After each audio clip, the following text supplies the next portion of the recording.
This video, I'm going to go into the ideal gas law, and I'm also going to do stoichiometry with gases. All right. So first thing I'm going to talk about is the ideal gas law. Now, the ideal gas law is it's the central equation from which all of the other gas laws I've already talked about in like the last video come from, and it's known as the ideal equation or the ideal gas law. The equation is PV equals nRT. P is the pressure of gas, and it needs to be in atmospheres. V is the volume in liters. N is the number of moles of the gas, and T is the temperature in Kelvin. All right. R is the gas law constant. We've used this gas law, this R value before when we did the Kp to Kc equation back in Unit 4, talking about equilibrium. But this R is 0.0821, and the units are liter atmosphere over Kelvin mole. Now on your formula sheet, it's listed as 0.08206, but you can keep it as 0.0821. But what I'm getting at is you don't have to memorize this one because it is on your formula sheet. There's actually another gas law one on your formula sheet, and that is 62.36 torr, liter torr. Missed the liter. Liter torr over Kelvin mole. So you technically could have the pressure in torr and then use this R value, or if you have it in atmospheres, you can use this, the 0.0821, because of the pressure unit there. Either one, but the one you will not be using is the R value, or the R constant that has joules in the unit. That's for when we're doing energy calculations. All right, so just make sure you're using the correct R value. That's the important thing here. So let's do a couple problems with this. So for example, what pressure is required to confine 0.406 moles of an ideal gas at 33.0 degrees Celsius and a volume of 9.50 liters? Okay, so PV equals nRT. All right, P is what I'm trying to find. V is my volume, and we want that in liters, and it already is from the problem, 9.50 liters. N is the moles of the gas. It gave me moles, but just be aware that sometimes these problems will give you in grams or in molecules, and you might have to convert it.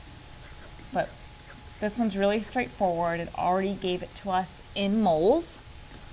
R, it doesn't matter which R you use between the 62.36 versus the 0.0821. I like the 0.0821 R value.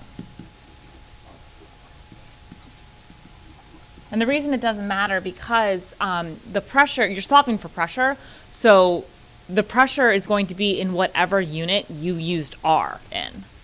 And then T is going to be our temperature. 33 degrees Celsius is 306 Kelvin. And the reason it's 0.0 is because we had 33.0 degrees Celsius here. When we add 273 to it, we need to maintain proper sig figs. So P is what I'm solving for. V is 9.50 liters. I'm just plugging into the formula.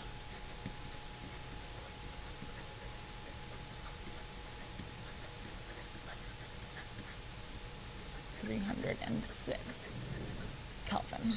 All right, so you do the math, and you should get 1.22 atmospheres.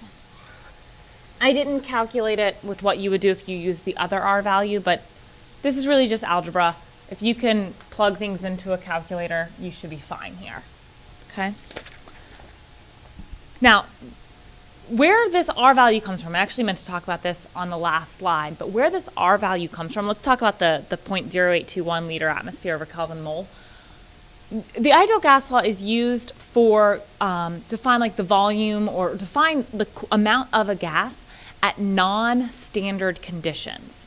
So back in first year chem, and we might have used this number at some point this year, I can't recall, but maybe in your summer assignment, and we're told that 22.4 liters is the volume of a gas at for 1 mole at STP, at standard temperature and pressure. And that's where the R value gets derived from. It's using the 22.4, the 273 Kelvin, 1 atmosphere. And that's how we got the 0.0821. Okay, so that's where that comes from. All right, next one. Determine volume of 1 mole of a gas at STP. You might be able to figure this one out, or you should be able to figure this one out, but let me actually go through. I'm kind of showing you where the derivation comes from. So if we use PV equals nRT again, pressure is 1 atmosphere because it's at STP. Volume is what I'm asking you to find. N is 1 mole. That's what was given. R is always the 0.0821. And T is going to be 273 Kelvin because, again, it's at STP. So we have 1 atmosphere times the volume equals 1.00 moles times 0.0821 times 273 Kelvin. When you do the math here, you should get 22.4 liters, which is molar volume.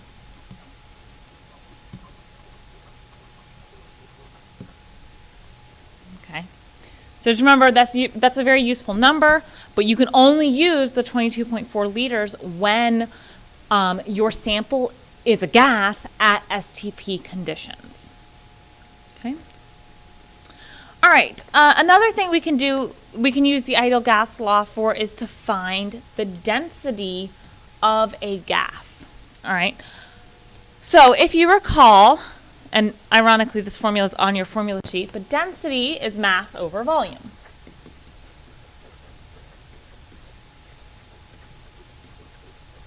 Density is mass over volume.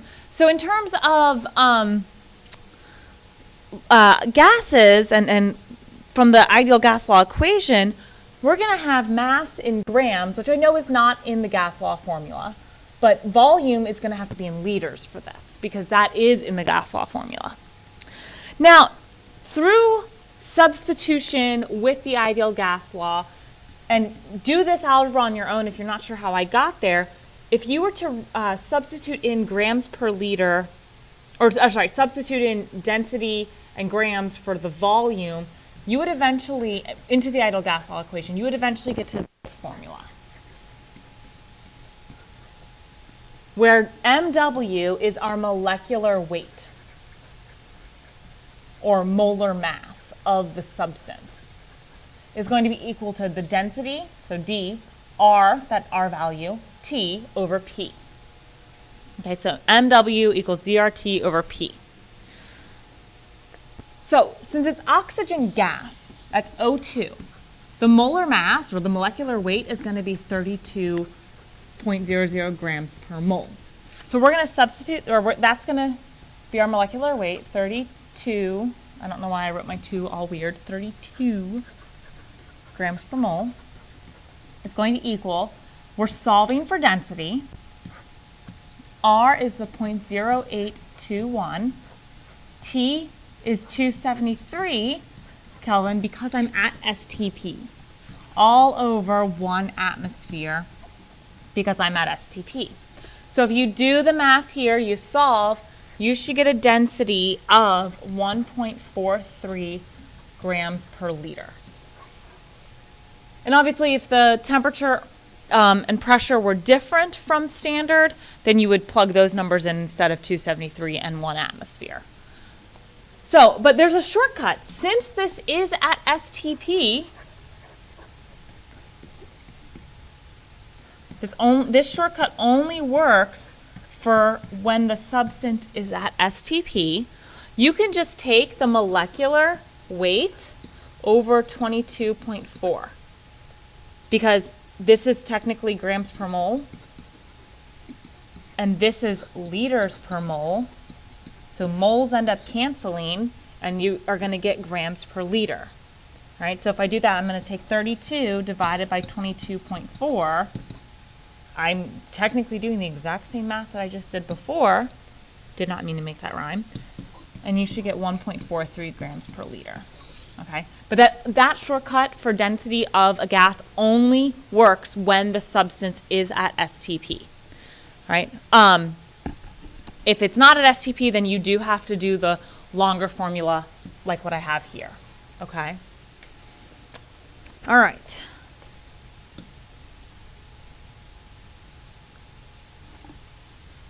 Another problem to solve. A compound has the empirical formula of CHCl.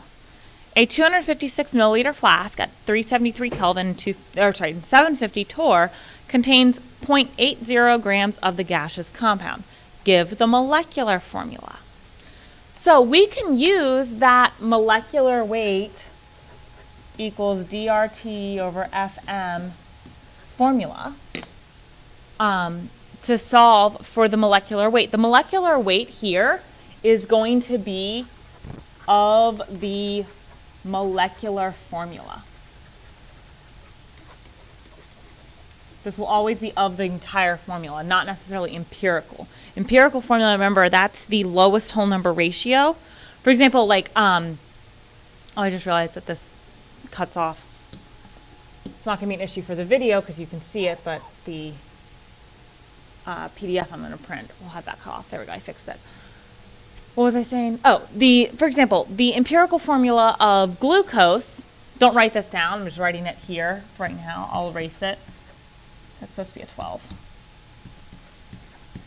The empirical formula is if we reduce all of those subscripts down, if we divide them all by 6, we're going to get CH2O. It's the lowest whole number ratio. So that's what the empirical formula is.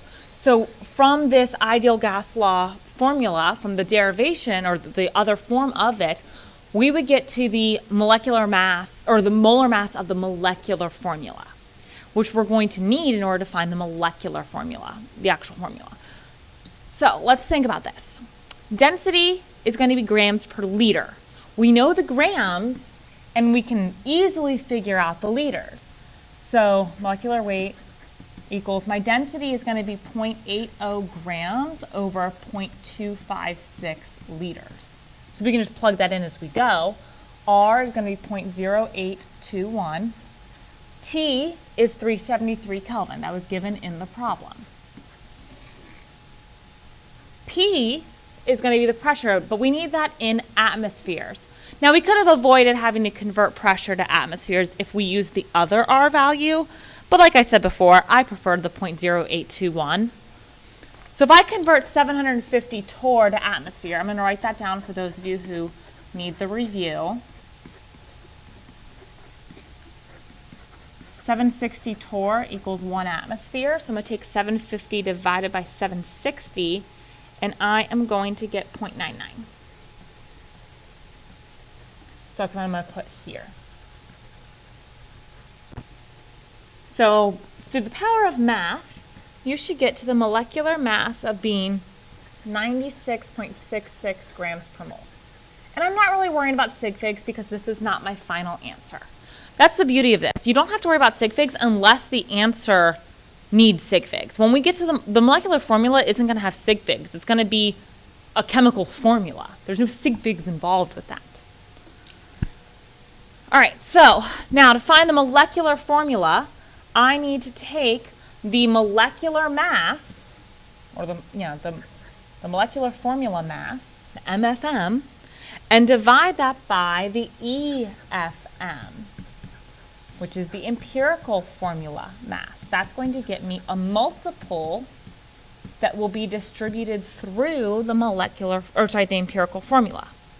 So I look back at the empirical formula, which is CHCl.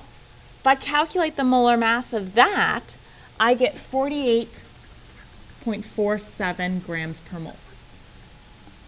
So I'm going to take 96.66 divided by 48.47, and you get roughly 2, which we're going to distribute through the empirical formula.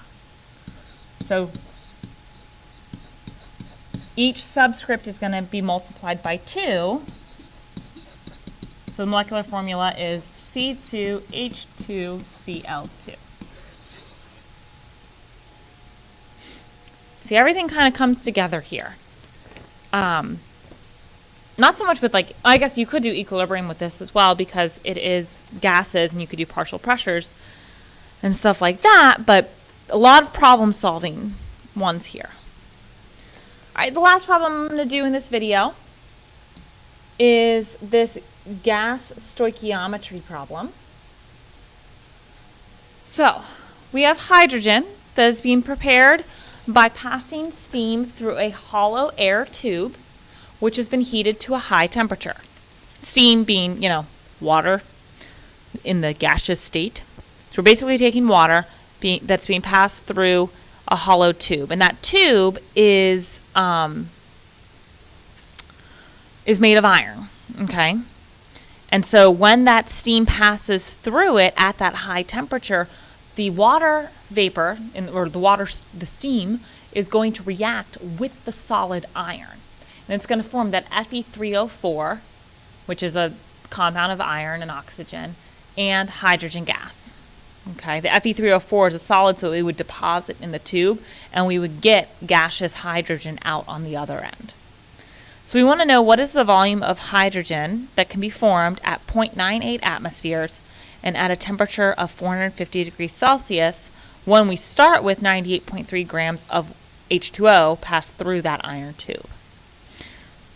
So this is actually going to be a two-step problem. We're first going to have to do stoichiometry because we need to know what is the, how many moles of H2, of hydrogen, can be produced from the 98.3 grams of water.